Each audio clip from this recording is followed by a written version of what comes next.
after the internet police unearthed a resurfaced interview of Blake Lively at the 2022 Forbes Power Women Summit, the tides of public opinion have shifted dramatically in favor of Justin Baldoni. In the interview, Lively inadvertently revealed her strategic approach to asserting control over projects where she is initially hired as just an actress. She spoke about how she subtly influences creative direction and integrates her vision into films, sometimes taking a leadership role that wasn't originally intended for her. I would show up on a set. I knew that they just wanted me to show up and look cute and stand on a little pink sticker where I'm supposed to go and say what I'm supposed to say, but I also knew that that wasn't fulfilling for me, that I wanted to be a part of the storytelling, that I wanted to be a part of the narrative. Sometimes I would have people who really resented that because they were like, we just hired you to be an actor. Yet when I went in the meetings, I would just seem like I'm just there to be the actor and ready to get the gig.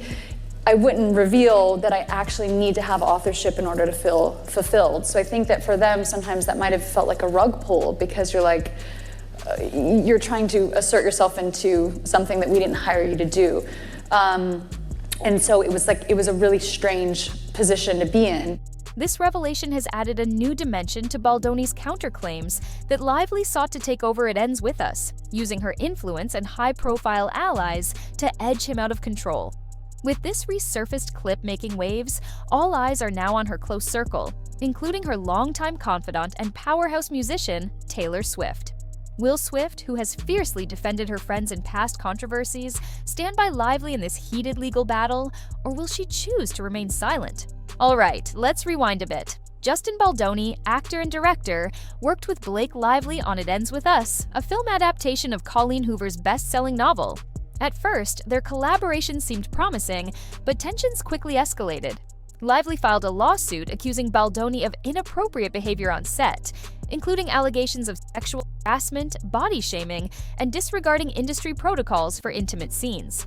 Additionally, she alleged that when she spoke out against these concerns, Baldoni retaliated by orchestrating a smear campaign to damage her reputation and silence her. Baldoni, however, came back swinging with a countersuit. He claimed that Lively, with the backing of her husband Ryan Reynolds, manufactured these allegations to seize creative control of the film and push him out. According to Baldoni, Lively and Reynolds leveraged their industry influence to manipulate public perception, alienate him from Hollywood circles, and ultimately tarnish his career. His legal team argues that Lively's claims are not only baseless, but part of a calculated effort to control the movie's narrative and branding. The lawsuit has since spiraled into a bitter legal and public relations battle, with both sides fiercely defending their versions of the events. Now, here's where things get crazy. Baldoni's legal team launched a website, thelawsuitinfo.com, just days before the first court hearing. This website contained two massive PDFs, a revised legal complaint, and a timeline of events that included leaked text messages, emails, behind-the-scenes footage, and even internal correspondence between Lively, Reynolds, and various Hollywood insiders. The content of these files provided a deeper look into the tensions behind the scenes, with text exchanges that appeared to show shifting dynamics, power struggles, and private confrontations that had previously gone unnoticed. Some of the messages revealed alleged attempts to alter the film's creative direction, with Reynolds reportedly exerting pressure on studio executives to sideline Baldoni. The decision to release this information publicly was seen as a strategic move by Baldoni's team, ensuring that his narrative would be heard before the court could enforce any restrictions on media commentary. By taking control of the public discourse, Baldoni's team effectively forced Lively and Reynolds into a defensive position, making it clear that they would not allow the story to be shaped solely by mainstream media or legal filings. One of the most shocking pieces of evidence, the leaked text messages between Baldoni and Ryan Reynolds. These messages, sent before all the drama unfolded, show Reynolds praising Baldoni, calling him a wonderful collaborator, and saying he was excited for Blake to work with him. Reynolds even expressed admiration for Baldoni's creative approach, highlighting how fortunate Lively was to be working with him. The messages suggest a positive working relationship and mutual respect at the start of the project. But things took a turn.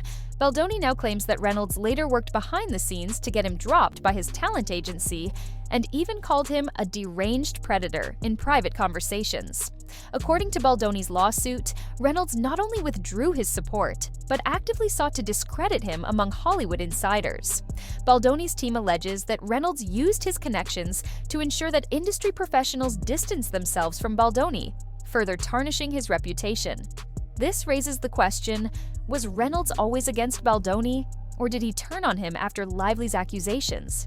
If so, what caused such a dramatic shift in their relationship? Was it loyalty to Lively, or was there something more at play? And get this, Baldoni's lawsuit even claims that Reynolds and Lively mocked him in Deadpool and Wolverine. The film featured a character called Nice Pool, played by Reynolds, who was portrayed as an obnoxious, woke feminist with exaggerated mannerisms, a holier-than-thou attitude, and an over-the-top sense of self-importance. The character, which Baldoni argues was a thinly veiled parody of him, was ultimately shot and killed in a dramatic fashion, adding insult to injury. Baldoni contends that the character's hairstyle, clothing choices, and even certain lines of dialogue were direct references to his persona and public image. Furthermore, Baldoni's team claims that the addition of Nice Pool to the movie was intentional and came after the legal battle between him, Lively, and Reynolds had already begun. They point out that the character's arc in Deadpool and Wolverine serves as a symbolic humiliation and final nail in the coffin against him in the public eye.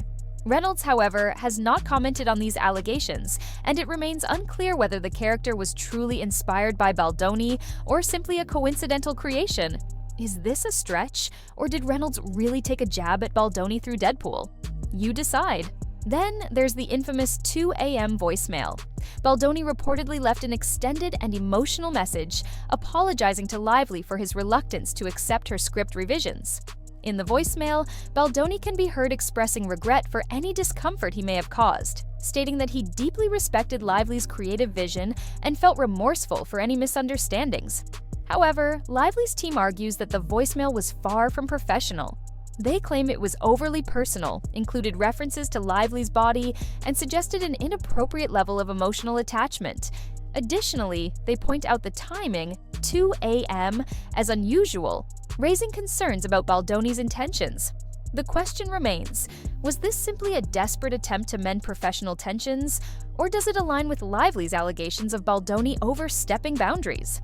With audio recordings set to be presented as evidence, this voicemail could play a critical role in shaping public and legal opinions on the case. One of the most bizarre allegations in this case involves a birthing scene in the movie. Lively accused one of Baldoni's producers of showing her an explicit video of his wife giving birth on set, something she described as borderline graphic and highly inappropriate. According to Lively's complaint, the video was shown without warning and made her and others on set deeply uncomfortable, violating professional boundaries. She argues that this incident was part of a broader pattern of disregard for industry standards and proper workplace conduct. Baldoni's team, however, has vehemently denied these claims, stating that the video in question was merely a 1-second clip capturing the moment a newborn baby was placed on its mother's chest after birth. They argue that the video was shared in an innocent context, meant to provide artistic inspiration for the scene, and that Lively's reaction is being exaggerated for legal and public relations leverage. Furthermore, Baldoni's legal team contends that Lively's attempt to frame this incident as inappropriate is part of a larger strategy to paint him and his team in a negative light. The controversy surrounding this moment has fueled an ongoing debate about the boundaries of creative collaboration on set. Was this a harmless attempt at authenticity, or did it cross a line into unprofessional and inappropriate behavior? Regardless of which side is telling the truth, the fact that this was even brought up in a legal complaint underscores just how messy and deeply personal this case has become. Right now, it seems like public opinion is deeply divided.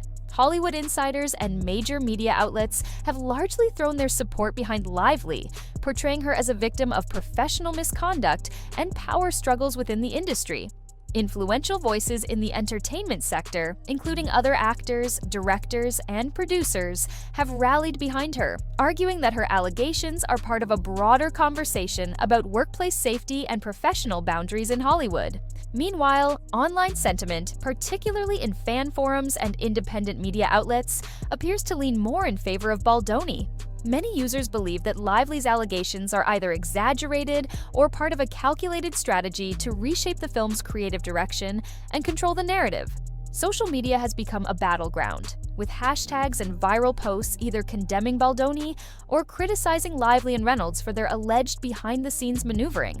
Adding to the tension, the judge presiding over the case has issued a stern warning to both parties, urging them to avoid escalating the situation further through public leaks or inflammatory statements.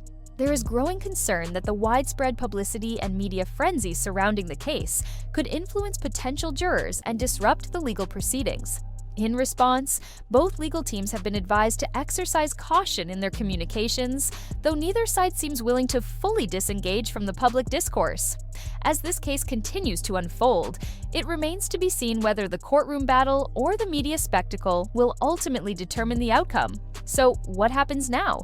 The trial is set for March 2026. But until then, we can expect more leaks, more legal filings, and possibly even more Hollywood A-listers getting dragged into the drama.